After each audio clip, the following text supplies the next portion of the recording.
reparation to every last victim of this illegal aggression, because all of this carnage has been done in our name. Since World War II, 90% of the casualties of war are unarmed civilians, a third of them children. Our victims have done nothing to us.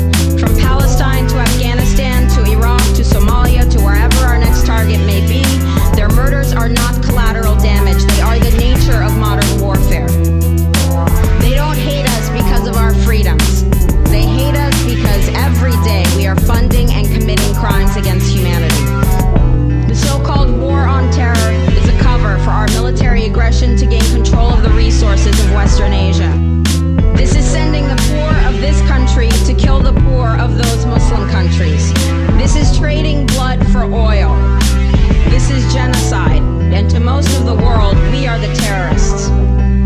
In these times, remaining silent on our responsibility to the world and its future is criminal.